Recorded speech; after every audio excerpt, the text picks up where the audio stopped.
Hello, magandang gabi sa inyo lahat mga kapatid. Kumusta na kayo sa loob ng kalahating sanlinggo? Ngayon po ay babasahin natin ang ikasampung kapitulo sa Exodus at sana ay samahan niyo ako upang basahin natin sabay-sabay kung ano ang nasasaad dito. Pero bago lahat tayo po muna ay manalangin. Ama namin Diyos sa langit, maraming salamat po sa inyo. Salamat po sa isang napakagandang biyaya at pagpapala na patuloy yung pinagkakaloob sa amin sa pagpapahiram niyo sa amin ng buhay at kalakasan. Maraming salamat po sa inyo. Patawad din po sana sa aming mga nagagawang kasalanan. Ngayong gabi ay humihiling po kami ng karunungan sa inyo buhat sa inyong Espiritu na kami po nawa ay inyong gabayan upang maunawaan po namin ang nakasaad dito sa aming babasahin sa kasaysayan ni Moises at ni Aaron patungkol sa habilin sa kanila ng Diyos. Pagpalain naman po niyo bawat sa amin, Ama, at biyayaan kami ng katalinuhan sa gabing ito sa pangalan po ng aming Panginoong Jesus. Amen. Ngayon po, sisimulan na po natin ang pagbabasa sa aklat ng Exodus Kapitulo 10. Umpisa na po natin. Exodus 10:1 hanggang 29. Sinabi ng Panginoon kay Moses, puntahan mo ang Paraon dahil pinatigas ko ang puso niya at ng mga opisyal niya para patuloy kong maipakita sa kanila ang aking mga himala at para maikwento ninyo sa mga anak at apo nyo kung paano ko pinarusahan ang mga Ehipsyo at kung paano ako gumagawa ng mga himala sa kanila. Sa ganitong paraan, malalaman nilang ako ang Panginoon. Kaya pumunta sina Moises at Aaron sa Faraon at sinabi sa kanya, ito ang sinabi ng Panginoon, ang Diyos ng mga Hebreo, hanggang kailan ko pa ba magpamatigas sa akin? Paalisin mo ang mga mamamayan ko para makasamba sila sa akin. Kung hindi mo sila paalisin, magpapadala ako ng mga balang sa bansa mo bukas. Sa sobrang dami nila, hindi na makikita ang lupa, kakain nila ang mga pananim na hindi masisira ng tag-ulan ng yelo, maging ang lahat ng punong kahoy mapupuno ng balang ang iyong palasyo at ang bahay ng mga opisyal at mga mamamayan mo.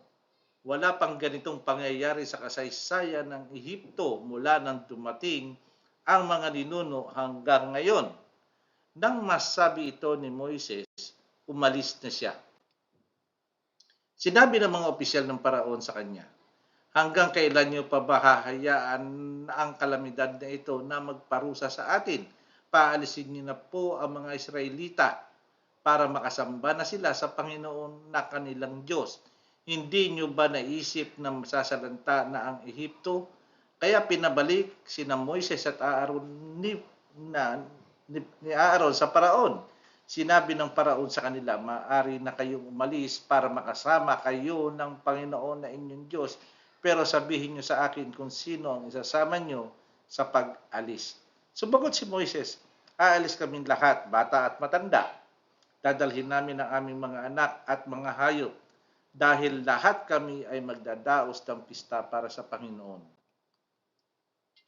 Sinabi ng Paraon ng may pag-iinsulto, sana'y samahan kayo ng Panginoon kung palalakarin ko kayo at ang pamilya nyo, malinaw na masama ang intensyon nyo dahil tatakas kayo. Hindi ako papayag. Ang mga lalaki lang ang aalis para sumamba sa Panginoon. Kung yan ang gusto nyo at pinalayas sina Moises at Aaron sa harap ng Paraon. Sinabi ng Panginoon kay Moses, itaas mo ang iyong baston sa Ehipto para dumating ang mga balang at kainin ng mga ito ang mga naiwang pananim na hindi nasira ng umulan ng yelo. Nang itinaas ni Moises ang kanyang baston at nagpadala ang Panginoon ng hangin mula sa silangan buong araw at gabi, kinaumagahan, nagdala ang hangin ng napakaraming balang at dumagsa ito sa buong Ehipto. Hindi pa kailanman nagkaroon ng pagsalakay ang mga balang tulad nito sa buong Ehipto at hindi na magkakaroon pang muli.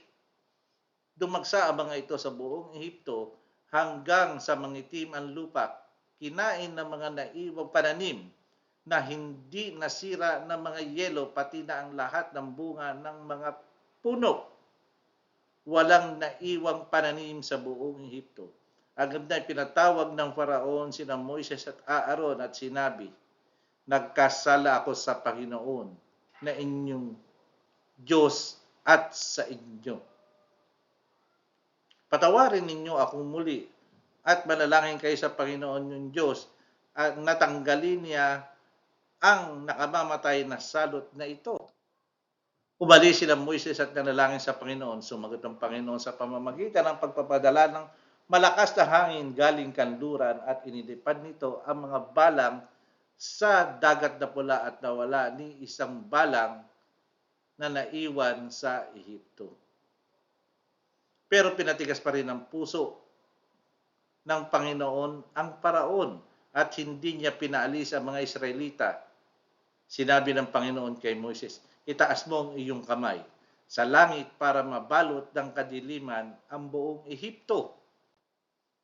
Walang lumabas ng mga Ehipsyo sa kanilang bahay dahil hindi nila makita ang isa't isa. Pero may liwanag sa lugar na tinitirhan ng lahat ng mga Israelita. Pinatawag ng Paraon si Moises at sinabi, sige, sumamba kayo sa Diyos, sa Panginoon. Dalhin niyo pati na ang inyong pamilya, pero iwan ninyo ang inyong mga hayop. Pero sumagot si Moises, kailangan namin dalhin ang mga hayop namin para makapag-alay kami ng handog na sinusunog para sa Panginoon namin Diyos. Dadalhin namin ang mga hayop namin at walang maiiwan kahit isa sa kanila. Sapagkat hindi namin alam kung anong hayop ang ihahandog namin sa Panginoon. Malalaman lang namin ito kapag naroon na kami. Dadalhin namin ang mga hayop namin. Walang maiiwan kahit isa sa kanila sapagkat hindi namin alam kung anong hayop ang hahandog namin sa Panginoon. Malalaman lang namin kapag naroon na kami. Pero pinatigas ng Panginoon ang puso ng Paraon at hindi niya sila pinaalis. At sinabi ng Paraon kay Moses, umalis ka na sa harap ko. Huwag ka na ulit magpapakita sa akin dahil pag makikita pa kita, ipapapatay kita. Sumagot si Moses, kung iyan ang gusto mo, hindi na ako muling magpapakita sa iyo. Napakaganda ano po.